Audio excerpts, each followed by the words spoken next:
ये कहानी है दो दोस्तों की और उनकी दोस्ती की शुरुआत हुई थी अभी कुछ दिन पहले हॉस्पिटल के कमरे से, जहां पर वो दोनों एडमिट थे। तो दोनों में से जो एक था उसको अभी कुछ दिन पहले एक पैरालिसिस का अटैक आया था, जिसकी वजह से गर्दन के नीचे की उसकी पूरी बॉडी पैरालाइज हो गई थी और वो अपनी एक उंगली तक नहीं हिला सकता था।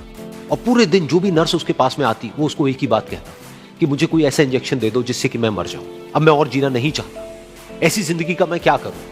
तो उसका जो दोस्त था उस कमरे में, क्योंकि वो चल फिर सकता था, तो रोज सुबह और रोज शाम को उस कमरे में खिड़की थी उसके पास में जाकर के खड़ा हो जाता और अपने दोस्त को बताता कि उस खिड़की के बाहर क्या चल रहा है। बिल्कुल नीला आसमान है, सफेद बादल है, हल्की हल्की हवा चल रही है और कुछ पंछी उड़ रहे हैं।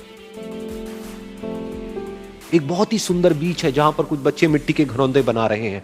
कुछ लोग हैं जो वहां पर बैठे हुए बस समुद्र की लहरों को देख रहे हैं। कुछ लोग जॉगिंग कर रहे हैं, कोई एक्सरसाइज कर रहा है, कोई पतंग उड़ा रहा है।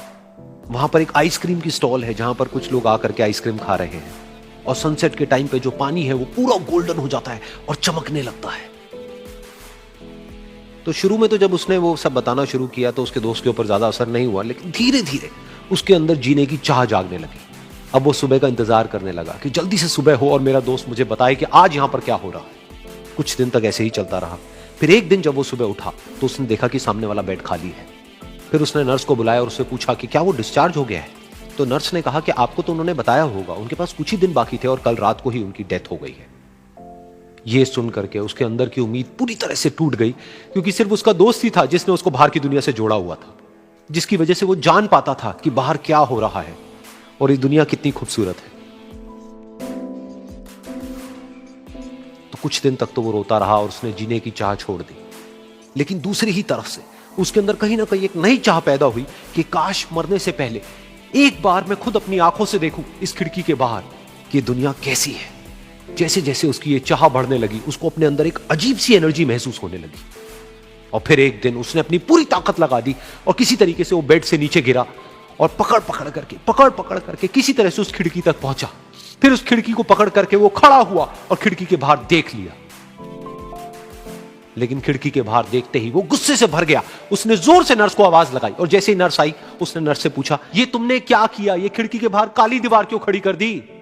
तो नर्स को समझ नहीं आया वो क्या बोल रहा है और वो बोली कि मुझे 5 साल हो गए हैं यहां पर, जब से मैं आई हूं तब से तो ये काली दीवार यहां पर है। तब जाकर के उसको समझ आया कि उसका वो दोस्त उससे झूठ बोल रहा था। और उसने नर्स से पूछा, अगर ये काली दीवार पिछले 5 साल से यहां पर है तो मेरे दोस्त ने मुझसे झूठ क्यों कहा। तो नर्स थोड़ा सा मुस्कुराई और बोली कि मैं ये तो नहीं जानती कि उन्होंने आपसे झूठ क्यों कहा, लेकिन मैं इतना जरूर जानती हूं कि जो भी कुछ उन्होंने आपसे कहा उसी वजह से आप अभी अपने पैरों पर खड़े हैं।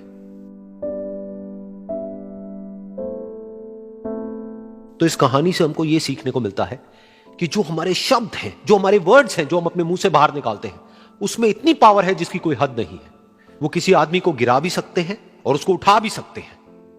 तो अब आपके ऊपर है कि आप अपनी इस पावर को यूज करते हो या मिस यूज करते हो।